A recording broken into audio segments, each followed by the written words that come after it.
Hello, my most amazing artists.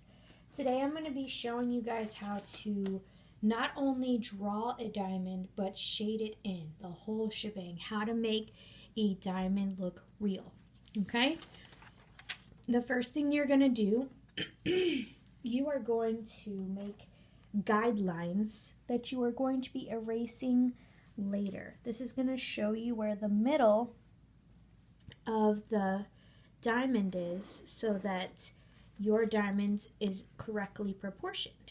So you just want to make a cross point with a straight edge. If you don't have a ruler, you can always use a book, a folder, a notebook, something that's hard that has a straight edge. Okay?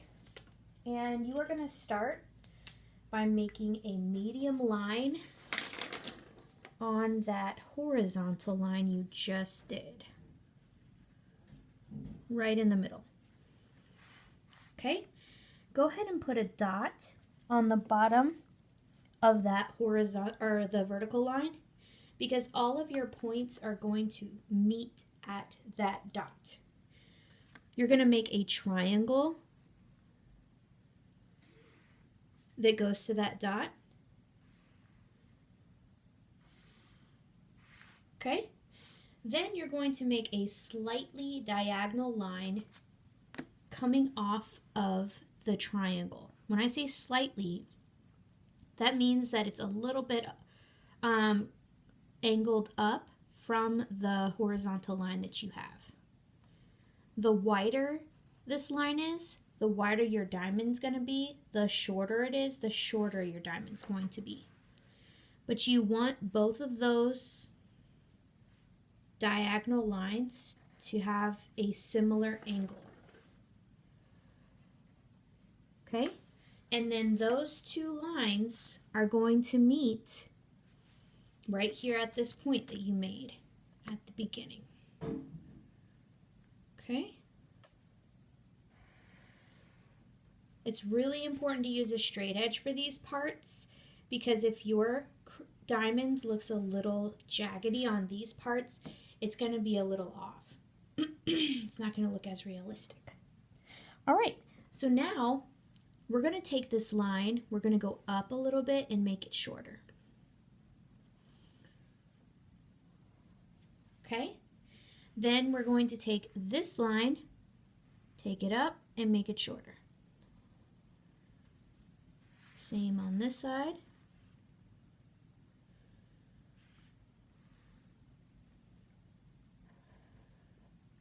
And then at the corners, here, here, here, and here, you're going to connect the top layer to the bottom layer.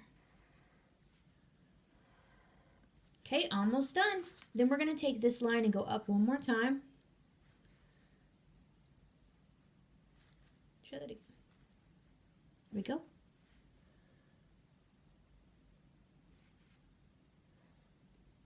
Okay, and then you're just going to connect these two lines together and these two lines. All right, then all you have to do is erase your guidelines. Now it's time to shade our diamond in. Go ahead and pick a color. And when you pick a color, you want to pick a color on the color wheel, and then pick a color that's on the color wheel next to it. So I'm going to go ahead and choose a blue.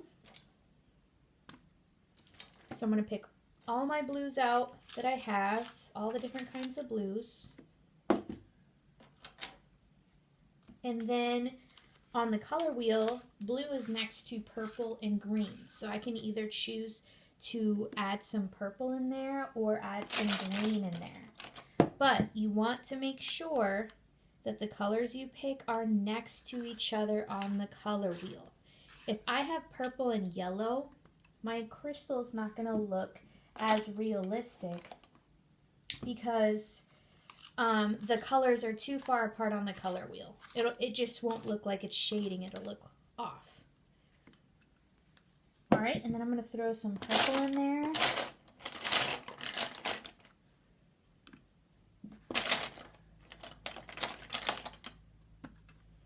All right. So now when you start shading your diamond, this is very, very important. It makes all the difference. You want to treat every single surface of your diamond as a different space to shade in. If I just come in here with my purple, I start at the bottom and color all the spaces at the same time, maybe go from dark to light, it's still not going to look realistic because every surface looks at the light differently. So on every surface, you should have value that goes from dark to light. You can do whatever direction you want, but on every single surface, you need to have dark to light represented. So I'm going to show you how that's going to look. I'm going to start with this middle one. And I decided that the corner right here is going to be my darkest part. And then I'm going to add some lighter value of that blue. In this bottom area, I'm just going to leave white because I want the light to be shining off of this bottom part. Now, because I have some different blues and purples, I can layer my colors and maybe add a different kind of blue to give it some depth.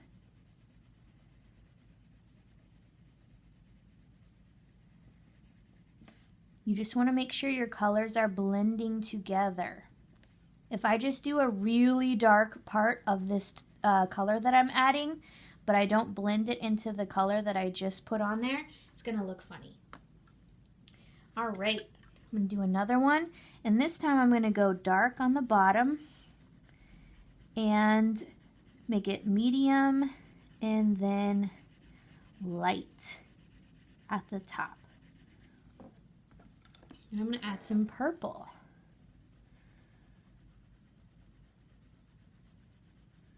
I like those two colors blended together. That looks pretty cool.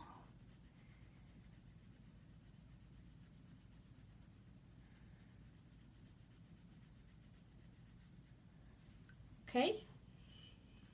Maybe add a little bit of more blue here.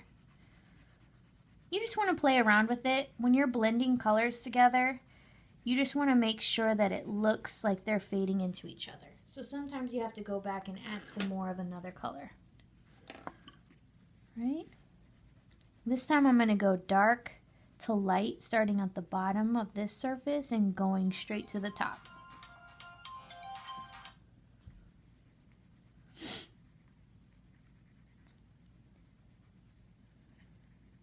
Okay, and I'm going to add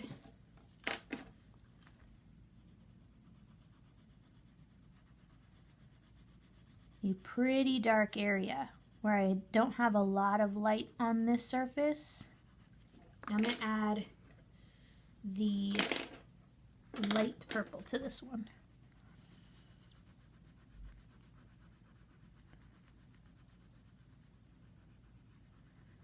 Do you guys see how each surface has a really dark area and a medium dark area and a light area? That's really important when you're doing your crystals.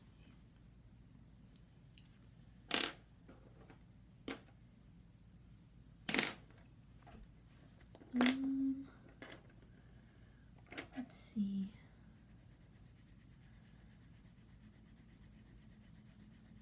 If you want to leave a little white line like that, it's another way to make it look like the light is shimmering off of your crystal.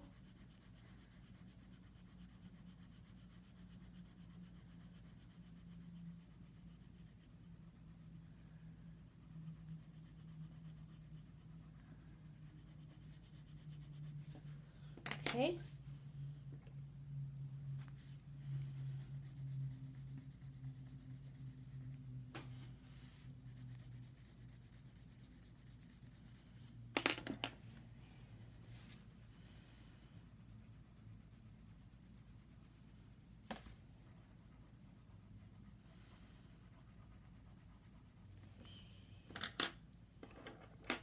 And the last part.